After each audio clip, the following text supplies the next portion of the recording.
There is a quiet paradox at the center of the human experience. We spend half our lives terrified of losing people, convinced that our happiness is something held in the hands of another. We tighten our grip. We anxiously scan for signs of withdrawal. We build our homes on shifting sands. But the moment you truly stop needing, not wanting, but needing another person to complete you, the world does not end. Instead, for the first time, it begins. We have all felt the heavy, suffocating weight of attachment. It is the knot in the stomach when a message goes unanswered. It is the sleepless night spent analyzing a tone of voice, a glance, a silence. It is an exhausting way to live. When we operate from a place of need, every interaction becomes a transaction. We are essentially saying, I am empty. Fill me. I am anxious. Soothe me. We place the burden of our emotional regulation onto someone else. And when they inevitably falter, because they are human, because they are fallible, we feel betrayed. We are not victims of them. We are victims of our own expectations. We have handed over the keys to our inner sanctuary and are surprised when the door is left open. 2,000 years ago, the slave-turned-philosopher Epictetus offered a remedy for this specific anxiety. He taught the dichotomy of control. He reminded us that there are things strictly within our power, our judgments, our desires, and our character. And there are things strictly outside our power, reputation, wealth, and the affections of others. To tie your peace to the actions of another is to volunteer for slavery.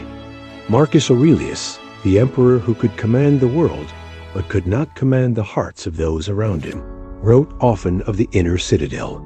He understood that a man's value is not determined by who walks with him, but by how he stands when he walks alone. This is not about becoming cold. It is not about building a wall of indifference.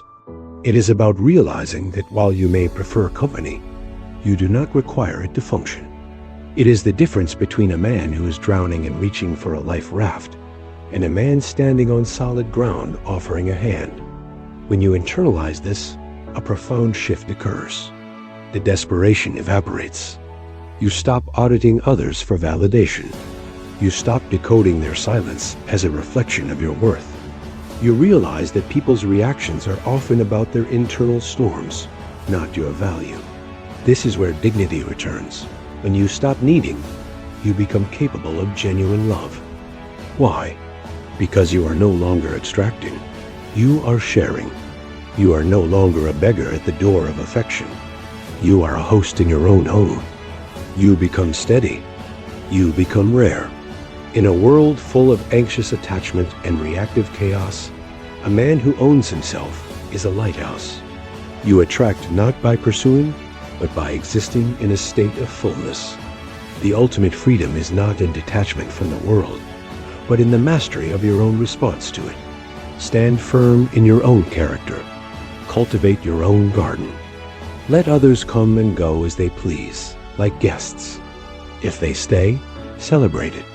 If they leave, wish them well. But never again confuse your reflection with the mirror they hold up. You are whole. You are sufficient.